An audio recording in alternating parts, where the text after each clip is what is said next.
Engine. Oh, hello there. You're amazing person and welcome. I am the Manic Gaming Guy. I am a gamer.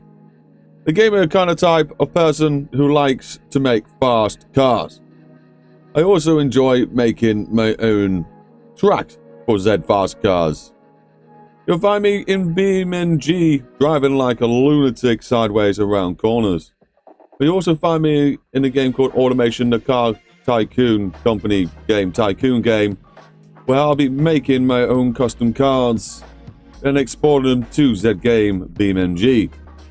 So sit tight while you'll first witness me in Automation, give you a recap of the car I built, which is quite a delightful one. And then we shall be jumping over to BeamNG. Well, I'll take it down a little time trial I've made, and I'll put in all my cars to their paces. This one is quite a delight to watch, so please stick by for the whole video and help a guy out. Also, if you really enjoy this video, please hit that like and subscribe button. I'll be seeing you throughout. Please enjoy Automation. And we're back on with the Automation. We're going to jump straight into this one. No too much yibby-yabbying that I tend to do. But okay, here we go. The most beautiful coloured car I got going. Burgundy. Yeah. Now, by the looks of it, this looks like a Ford Cosworth RS. And you'd be mostly right. It definitely is based upon that. But underneath is an all-wheel drive powered by some mental powerhouse. So stay tuned and find out what's inside. And then we'll be taking it for a beautiful spin. That is delightful to drive this car, I tell you. Anyway, panel material is just a aluminium partial. Chassis material is space framed. Standard. The chassis material is aluminium, sorry. The chassis type is space framed. Oh, he's messing up already, he says to himself. Engine placement is longitude, which I'm pretty sure the original engine would have been transversed. If we are comparing it to the Ford Cosworth RS, which is one of the UK's most stolen cars, because it was stupidly fast back then, it would outrun any police, and it was easy to steal. The suspension is double wishbone all round. The quality is set to 7 on this one, and left it as 5 in the underneath bits. So the engine, the powerhouse, the monstrosity you want to see is a V6 magnesium block pushing out 750 brake horsepower. Oh baby, that's right. This thing is a bit over-tuned. It's clocked to the max. It's 3 litres, dual overhead cam with 4 valves, and the flow and the stress is pretty good. Pushing it up to 9,000 revs. Pretty happy days. There's the block with the standard VTEC stuck on the top. Yep, I never remember to change that one. But it's still like, okay, crank is, but it's still, the cam rods are lightweight titanium and the pistons are lightweight titanium, meaning this thing can rev and it can be pushed pretty damn hard. Harmonic dampener is on there. We have minus 1.5 kilograms of harmonic dampness going on. I don't know how you get minus. Are they shaving it away when they add something? I don't know. They add in lightness. Compression is crazy. It's 15.8, which is insane. Insane compression because I am running a turbo. I've got 2 turbos with smart boost and the compression is 15. That's not normally heard of. Stiffness set to 73. We do have some cam profile. I'll leave some cam low in there just so I can not stall the engine out every time I stop it or try and do a handbrake turn. And the airflow is set accordingly. I can probably go a little bit bigger on the headers. Is that? I can't remember what the green one is. Yeah, green one. It says it up there. Headers. We'll go a little bit bigger on the headers, but I'm going to leave it where it is as we are quite stress-free and well tuned for power and a good, nice amount of torque in there and a good normal sort of shaped power curve line stuff, and we're happy. So we're going to move on.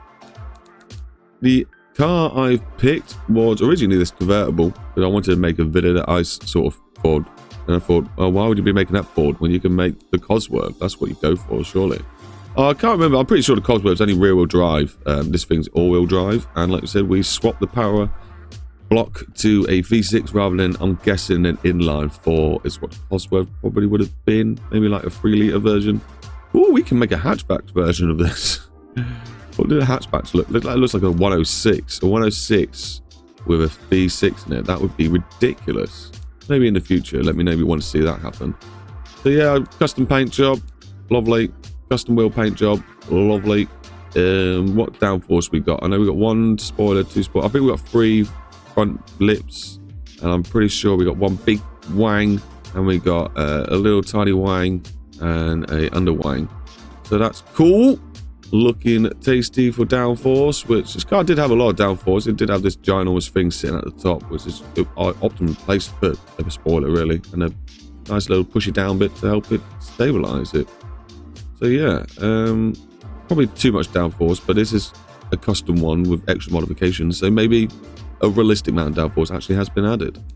The drivetrain, like I said, is all-wheel drive. It's a manual gearbox with 6-speed, pushing out to 250 miles an hour. It can do 242, but I wanted a little bit of the short shifting in the gears. I still haven't quite got the gears perfect in this. You tend to want to sit in 4th rather than 3rd.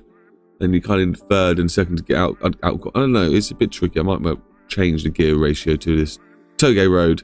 I need to find the perfect gear ratio for my toge. This spacing is been lowered down to try and get a good amount of distance between the gears. Power is 82% in the rear. I did get a lot of understeer originally from the car. Being all-wheel drive, it tends to be one or the other.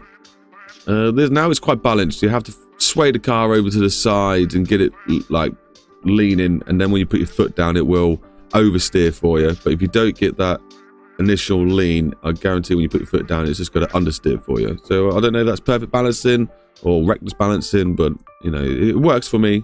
I did all right driving it around.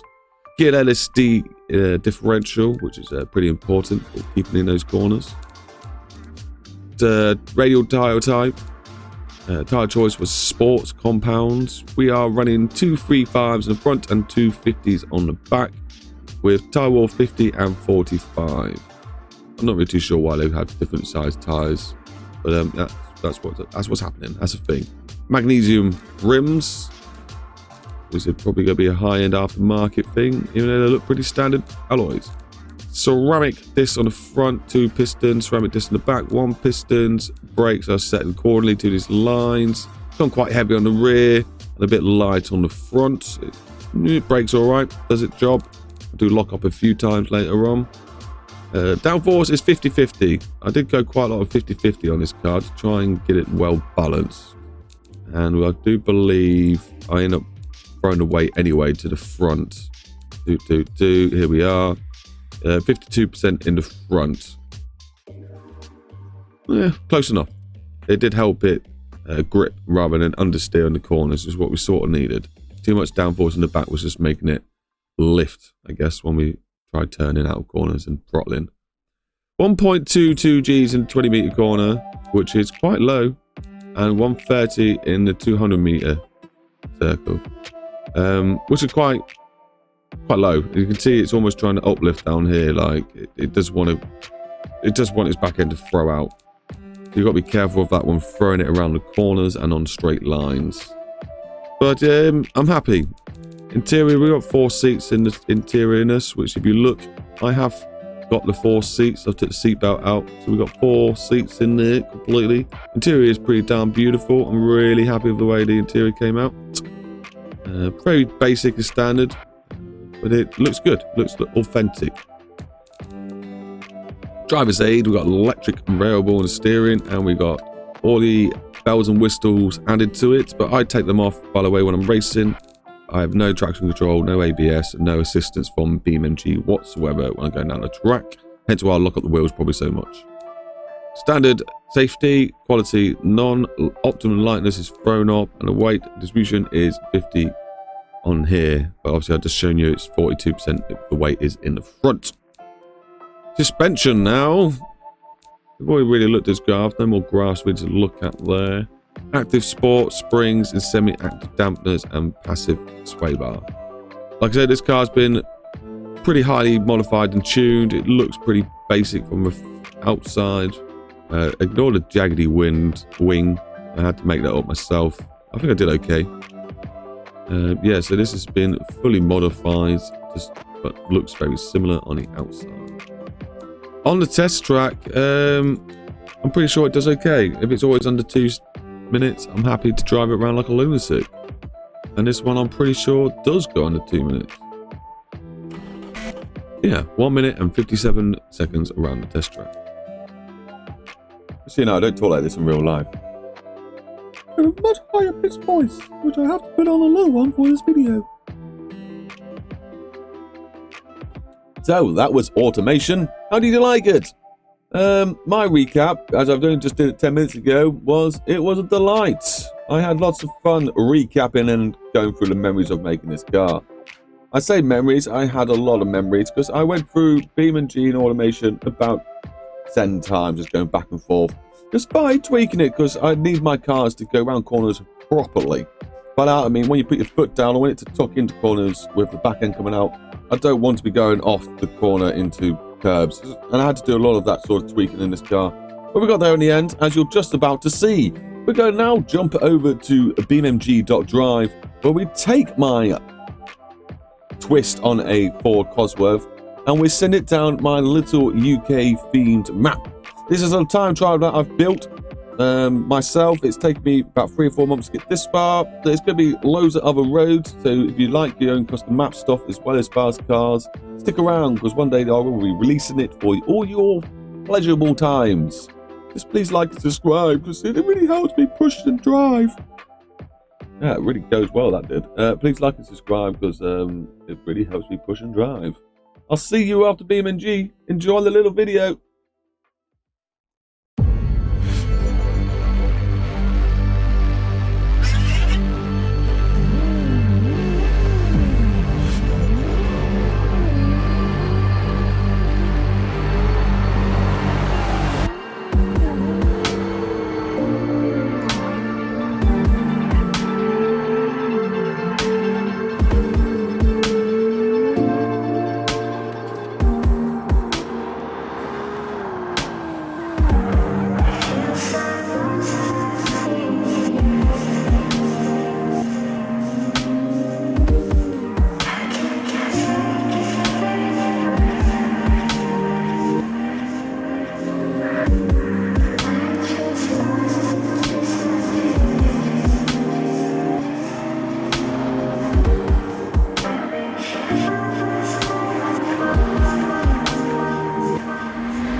So that was my little cinematic video of me racing down the hill. Unfortunately, I can't record the race trial stuff unless I did it live as I'm doing it. But as it takes me sometimes 50 attempts to go down as fast as possible, I don't want to waste all that footage on my data drive for this, so I don't have spaceness for.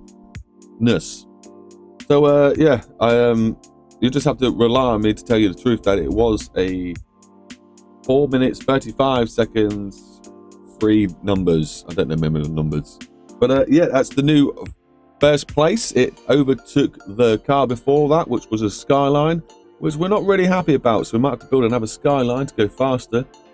Or I don't know, maybe a sports car next. Maybe you've got some queries or a car that you'd like me to see. I will try and put these on the repositories where you have to go play on. I've got 2 now, the Skyline's going on there, and also I will stick this Cosworth on there. So when I'm ready in about 4 or 5 days, go have a little play. I believe that we've got 3 other cars also on there. Your SUV is pretty mental, so go have a play with that. The learner car is perfect for the beginner trying to get down the track. And also, I believe there's a lightweight car which is just bonkers. So have fun driving that one. Apart from that, please like and subscribe, and I'll hopefully see you in the next video. I've been the Manic Gaming Guy. You've been amazing. Keep safe. No. Keep safe. Keep it. No. Stay safe. Keep it real. Share the love. One day I'll get that right. Bye. And that cup of tea lasted the whole video.